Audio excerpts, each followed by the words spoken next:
Good morning students. Today we will cover the topic ER diagram.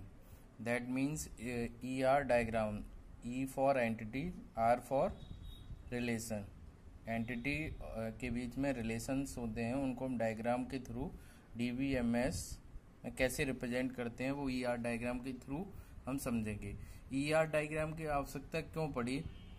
जब भी हम कोई सॉफ्टवेयर डिजाइन करते हैं तो कई सारे फेजेस में वो डेवलप होता है। सबसे पहले हम रिक्वायरमेंट का एनालिसिस करते हैं, रिक्वायरमेंट्स की गैदरिंग करते हैं, फिर डिजाइन फेज होता है, कोडिंग, टेस्टिंग, और फिर फाइनल जाके कई सारी टेस्टिंग होने के बाद फाइनल प्रोडक्ट हमें मिलता है। तो जो डिजाइन फेज होता है कि सॉफ्टवेयर की कोडिंग करने से पहले हम उसकी डिजाइनिंग करते हैं कि उसमें क्या क्या एंटिटीज होंगे, क्या क्या पार्ट्स होंगे और कैसे कैसे हम उनको कोडिंग में यूज करेंगे। तो एक UML नाम सुना होगा जिसका नाम होता है unified modelling language, unified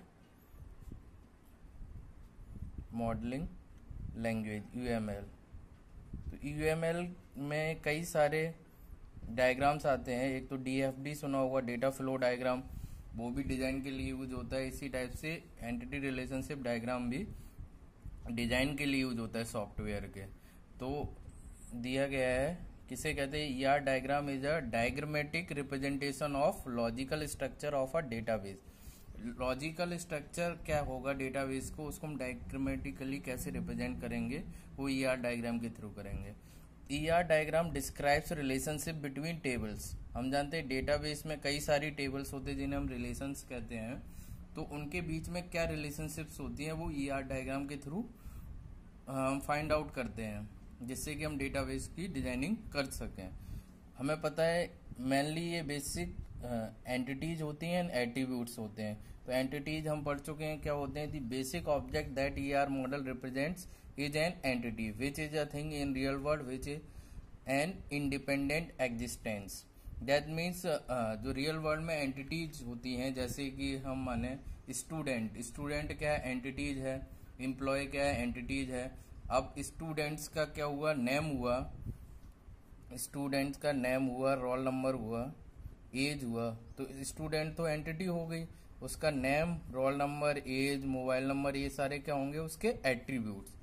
each entity has attributes, they are the properties whose values are the data that stored in the database. हमें अभी बात की है एंटिटीज हमारी, सपोज स्टूडेंट्स हैं, एम्प्लॉय हैं, वैसे ही उनकी प्रॉपर्टीज क्या कहलाएंगी? एट्रीब्यूट्स। प्रॉपर्टीज मतलब student name, students age, students mobile number. इसी टाइप से एम्प्लॉय का अपना नेम होगा, उसका अपना ID होगा।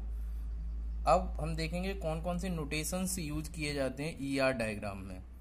तो एक फर्स्ट है रेक्टेंगुलर बॉक्स, जो यूज किया जाता है एंटिटी को रिप्रेजेंट करने के लिए। एंटिटी या टेबल, टेबल नेम होता है, वही हमारी एंटिटी कहलाती है। और एक डायमंड बॉक्स होता है जो यूज किया जाता है रिलेशनशिप्स को रिप्रेजेंट करने के लिए। ओवल जो होता है वो रिप्रेजेंट करता है एट्रीब्यूट्स। ऐसी डबल रेक्टेंगल बॉक्स होता है वो रिप्रेजेंट करता है वीक एंटिटीज को। ओवल विद डॉटेड रिप्रेजेंट करता है फॉरेन की एट्रीब्यूट को।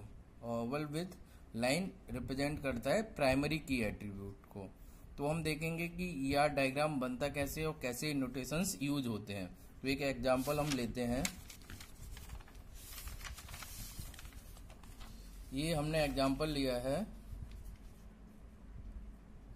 क्लियर। तो आप यहाँ देख सकते हैं एक हमने कोचिंग इंस्टीट्यूट का एग्जांपल लिया है।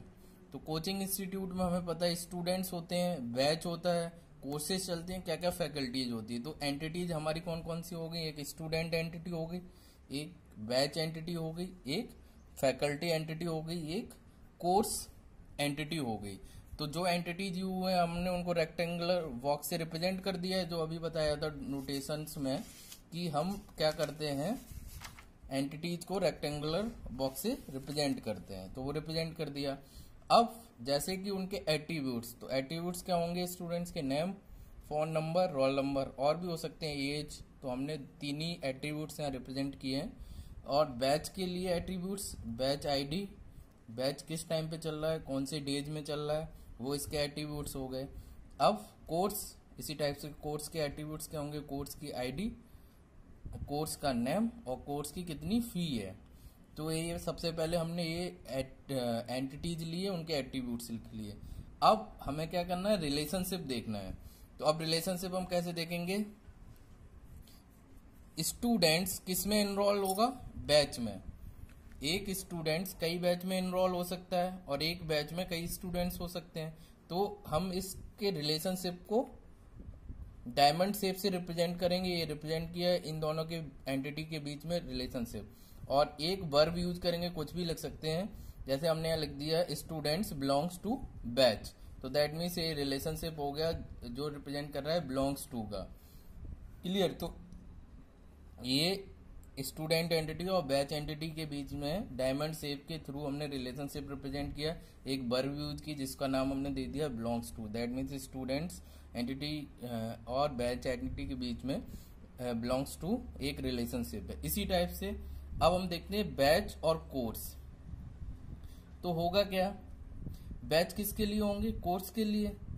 तो एक रिलेशनशिप हमने ये रिप्रेजेंट किया डायमंड शेप से, जिसमें हमने वर्ब यूज की for. That means batch for course. That means batch किसके लिए, कोर्स के लिए। अब फैकल्टी किस में पढ़ाएगी, बैचेस में। तो एक रिलेशनशिप इस एंटिटी फैकल्टी और बैच के बीच में हमने लिया, जिसको डायमंड शेप से रिप्रेजेंट किया। उसको वर्ब दी हमने teaches in. That means faculty किस में पढ़ा रही है, बैचेस में। तो एक ये छोटा सा एग्जांपल लिया हमने कोचिंग सेंटर का, जिसमें हमने देखा कैसे एंटिटी रिलेशनशिप डायग्राम हमने बनाया। पहले एंटिटी चूज की, उनके एट्रीब्यूट्स लिखे, फिर उनके बीच में रिलेशनशिप लिखे गए। तो आपने देखा होगा कि हमें यहाँ पे पता चल गया, ओवल से हमने एट्रीब्यूट्स रिप्रेजेंट कर दिए, रेक्टेंगल से हमने एंटिटीज रिप्रेजेंट कर दी, और डायमंड शेप से हमने क्या रिप्रेजेंट कर दिए, relationship between entities.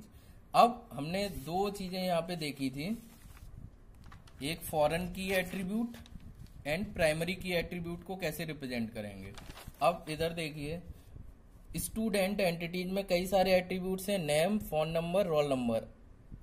Primary attribute हम लोगों को पता है कि वो एट्रीब्यूट्स होता है जो नल नहीं हो सकता और यूनिक होता है। अब आपको पता है कि रोल नंबर किसी भी दो स्टूडेंट्स का सेम नहीं हो सकता। फोन नंबर अगर वो एक ही परिवार के तो फोन नंबर सेम हो सकता है। नेम भी स्टूडेंट्स का सेम हो सकता है, लेकिन रोल नंबर सभी स्टूडेंट्स का डिफरेंट होगा। ये इसलिए इसको क्या बोलेंगे हम, प्राइमरी की। तो प्राइमरी की के एट्रीब्यूट्स को रिप्रेजेंट के लिए हम अंडरलाइन किया है, रोल नंबर अंडरलाइन। इसी टाइप से बैच आईडी, हर एक बैच की आईडी यूनिक होगी। तो ये हमारा क्या हो गया, प्राइमरी की एट्रीब्यूट बैच आईडी। इसी टाइप से कोर्स आईडी भी एक क्या हो गया, प्राइमरी की एट्रीब्यूट। अब हम समझते हैं कि फॉरेन की एट्रीब्यूट क्या होता है।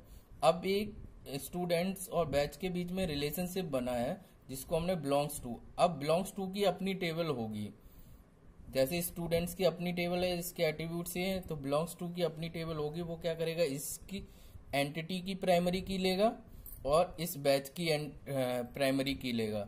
तो रोल नंबर इस एंटिटी की प्राइमरी की आ गई और बैच आईडी इसकी प्राइमरी की आ गई। अब फॉरेन की एट्रीब्यूट वो एट्रीब्यूट कहलाता है जो दूसरी टेबल से लिया गया हो। बैच आईडी यहाँ से ली गई है, दूसरी मतलब ये टेबल दूसरी है, ये टेबल दूसरी है, तो ये बैच आईडी क्या कहलाएगी, हमारी फॉरेन की, इसलिए हमने डॉटेड से रिप्रेजेंट किया। इसी टाइप से इस टेबल का है और इसमें यूज किया गया है, तो इसको किससे रिप्रेजेंट करेंगे, डॉटेड से। तो ये क्या कहलाएगा, हमारा फॉरेन की एट्रीब्यूट। अब ये तो यूनिक हो सकते हैं, batch ID and roll number individual, लेकिन एक बैच में कई सारे स्टूडेंट्स पढ़ सकते हैं। तो ये इस टेबल का यूज किया गया है, इस टेबल का यूज, इसलिए कहलाएंगे हमारे फॉरेन की एट्रीब्यूट्स। तो आज हमने समझा कि ईआर डायग्राम कैसे बनता है। इसी टाइप से हम अदर एग्जाम्पल ले सकते हैं, लाइब्रेरी मैनेजमेंट का हुआ, होटल मैनेजमेंट का हुआ। तो उसमें हम कॉलेज या यूनिवर्सिटी की वेबसाइट डेवलपमेंट में जब डिजाइन फेज में जाते हैं तो हम फाइंड आउट करते हैं एट्रीब्यूट्स क्या है, उनके एंटिटीज क्या है, उनके बीच में रिलेशनशिप क्या है। तो वो सारे रिप्रेजेंट हम ईआर डायग्राम के थ्रू रिप्रेजेंट कर सकते हैं। Thank you.